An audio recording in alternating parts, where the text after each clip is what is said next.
Today I'm going to share with you how to make homemade naan. This recipe is super easy and delicious. You're definitely going to want to try this one out.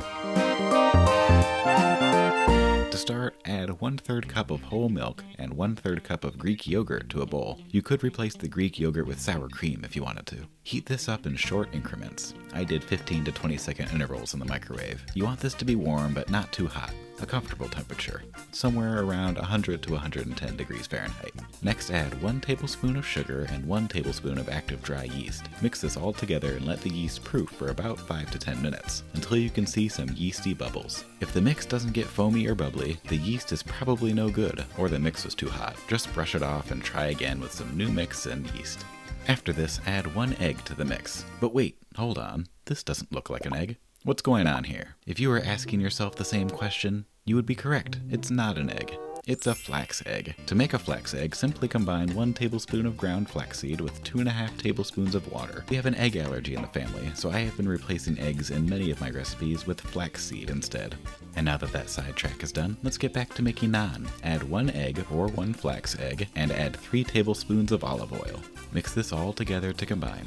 Next, add 2 cups of all-purpose flour and 1 teaspoon of salt. Stir this together until it starts to combine enough that you can knead it by hand. You'll want to knead this dough for about 8 minutes. Add another 1/4 cup of flour or up to 1/2 cup of flour while kneading as needed. Wow, that was hard to say. Basically, try to avoid adding too much flour. I do what? Good job.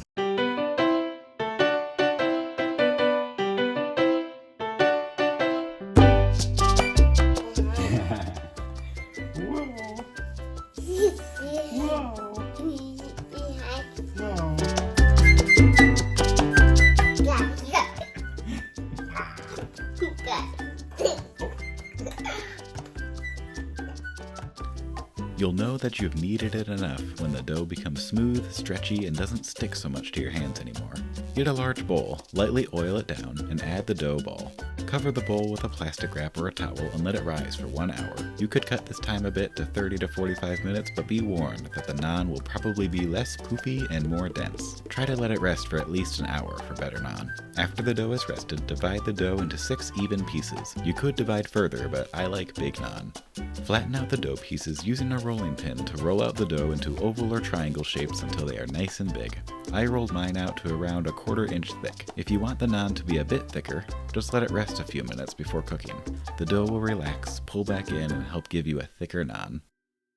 For the cooking portion, heat a large cast iron pan to medium heat. Mine is a 12-inch pan. Get a thin coating of oil into the pan, and once the oil is starting to shimmer, add in the rolled out naan piece.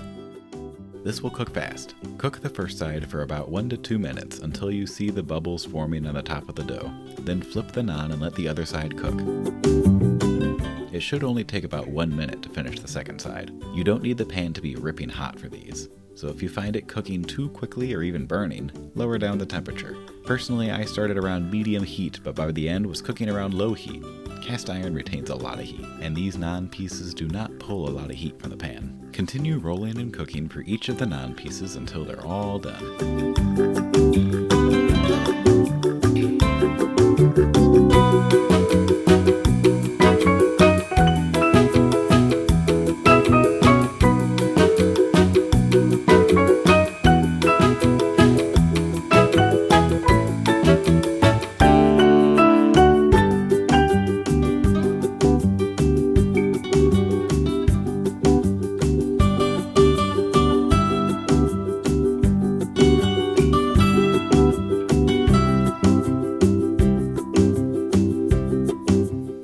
These are best served warm, so either have them right away or keep them on a baking sheet in the oven at a warm setting like 170 degrees.